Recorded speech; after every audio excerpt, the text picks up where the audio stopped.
Hey guys, ever fight with someone and call them a name like stupid or idiot only to regret it later and wish that you had never said it at all? I think we all have. What if I said that there's a way that we can fight without feeling that nasty regret later? We're going to talk about how. Stay tuned.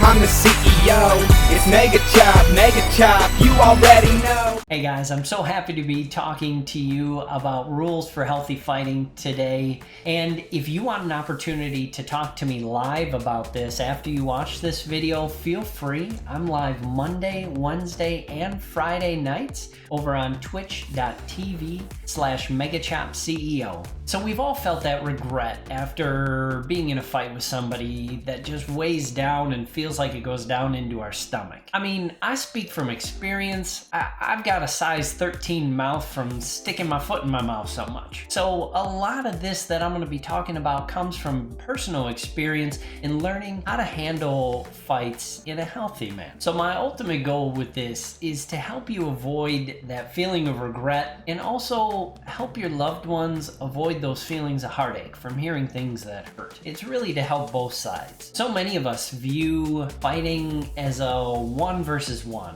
me versus you, a battle that's to be won by one of us. And that's not really how it should be viewed. It should be viewed as something that we can work together on to come to a mutual agreement, something that we're on the same team with. Wait a minute, so you're saying that there's a healthy way to fight? This honestly might be a mind-blowing revelation for someone hearing this, and that's okay. I know it was for me. When Stacy and I first got married, I literally thought the whole point in fighting was to do whatever I could to try and make sure that she understood my point and she understood how wrong she was, whether that was name calling or degrading, demeaning, and those weren't great ways to do it. So we're going to look at the rules of engagement that Stacy and I put in place early on in our marriage that have helped us form a much healthier way to talk things through. And you're going to see how this applies not just in a marriage or a relationship in that way, but really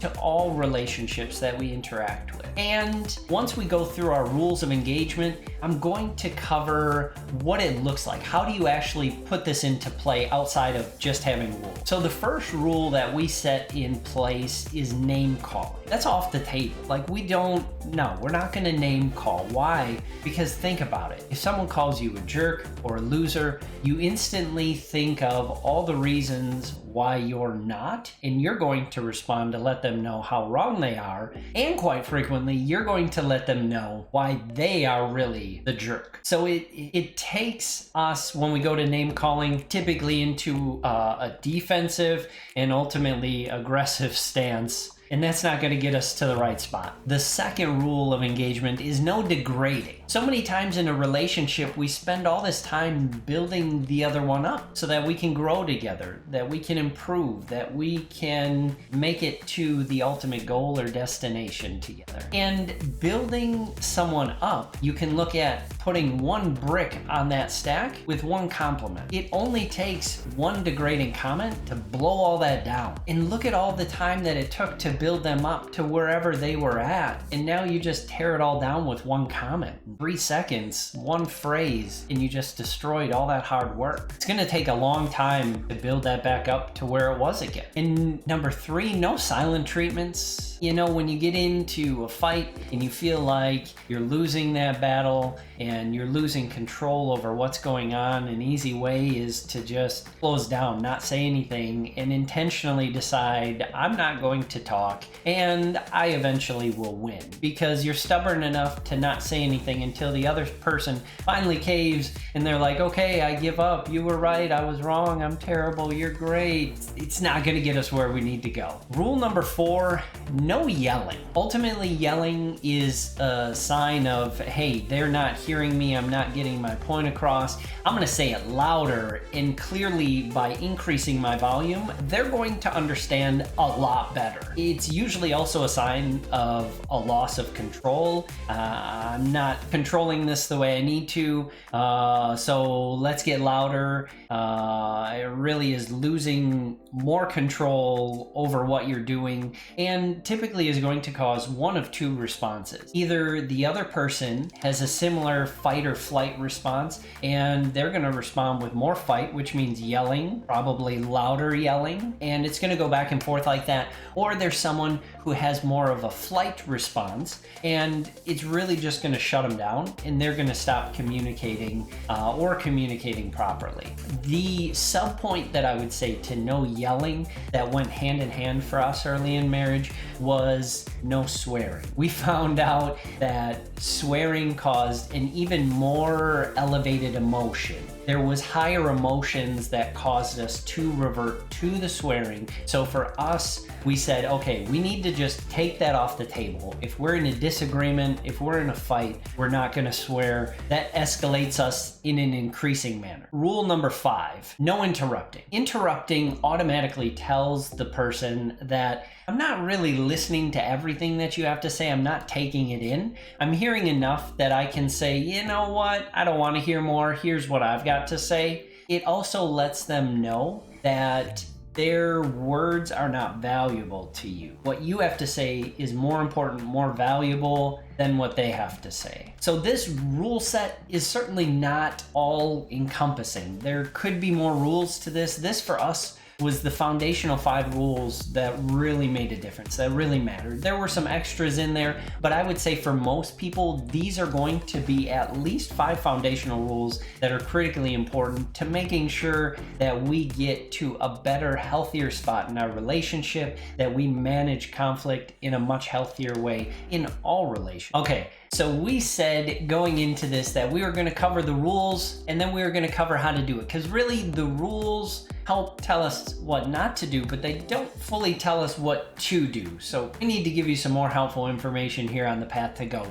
And ultimately, we need to rewrite our foundations. Most of our foundation that lead us to this unhealthy, toxic way of fighting are from learned things. We learned this in our past, and that's how we do things as humans. We learn what happens, how we respond, and what to do in the future. So we need to rewire that and say, okay, a lot of what we learned in fighting disagreements isn't healthy, it's not working. Scrap that. Throw out those past experiences. Let's start a new clean foundation.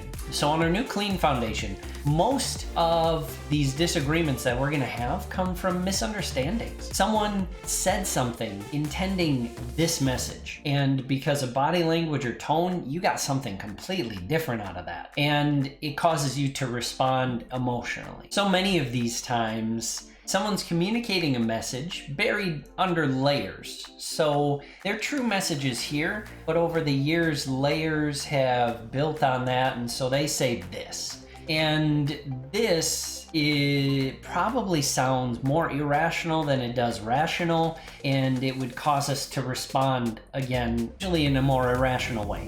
So say, for example, a guy says, you know what, I really don't want to have kids for another 10 years. Say you're both 30, and you're like, whoa, another 10 years, I'll be 40? Will I not be able to have kids at that point? That's awfully selfish. I can't believe he just said that. 9 times out of 10, if not 10 times out of 10, the guy isn't really saying, I don't want kids for 10 years for really selfish reasons. Usually, it's going to come back to a foundational basis that a man has, and that's to care for and provide for his family. And that could be emotionally, physically, materialistic, spiritually, all these different things. So really, if we started peeling back in a rational manner, I don't want to have kids for 10 years, we might find out that he's afraid that if we have kids tomorrow, he's not going to be able to properly provide for them. He's not going to be able to monetarily give them everything he feels that they need or deserve. He may feel like that will pull away from everything that he's trying to provide for you, that he feels you deserve. He also may feel like currently, maybe he's building a business and that's how he plans to provide. And right now he has to work 80-hour weeks. He feels like he won't be able to provide enough time with the children, with you. And so there's all these things that go into it that he's feeling insecure or fearful about, which talking about men and their insecurities and their fear and how they respond is going to be a whole nother video that we're going to talk about. But he has all of that layering this, and what he's really trying to say is, I would have kids tomorrow if I felt like I could give you and them the time that you deserve, if I could provide the things that I feel that you and they deserve, which seems awfully fair.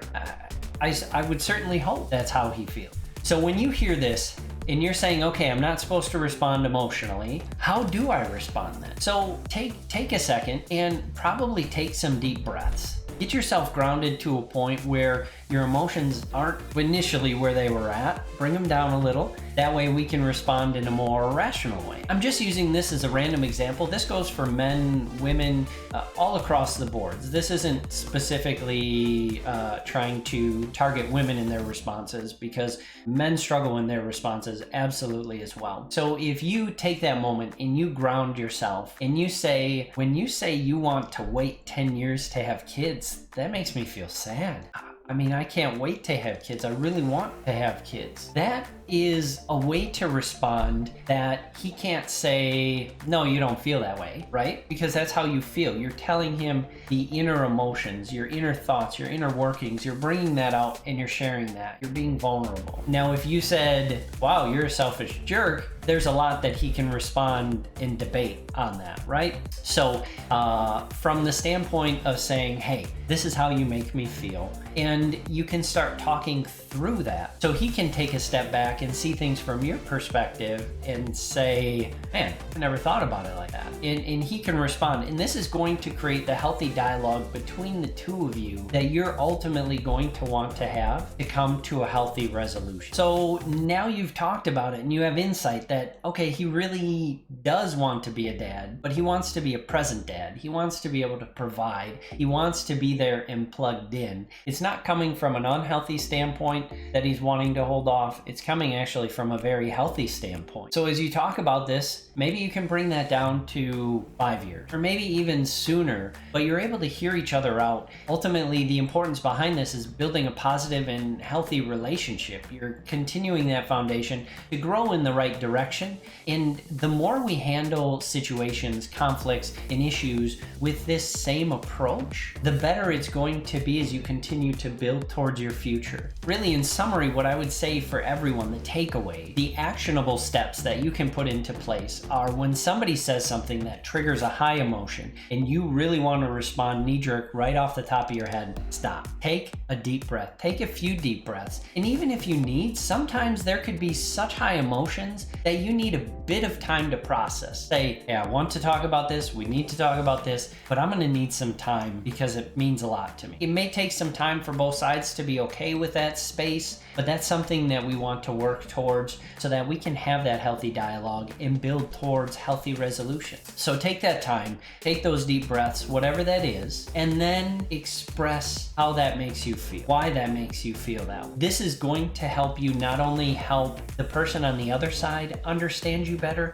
it's probably going to help you understand you better. Because if you don't know why you're responding with such high emotion, that's something that you have to figure out. That will help you become a better person. That will help you understand yourself better and get in touch with yourself more. So this topic really is about yourself as an individual just as much as it is two people in this dialogue, in these conversations. If you would like to talk about this live, I would love to see you. I am live Monday, Wednesday, and Friday at twitch.tv/megachopceo. Stop by so that we can chat about it. Otherwise, until then, like, subscribe, and smash that bell for notifications, and I'll see you next time.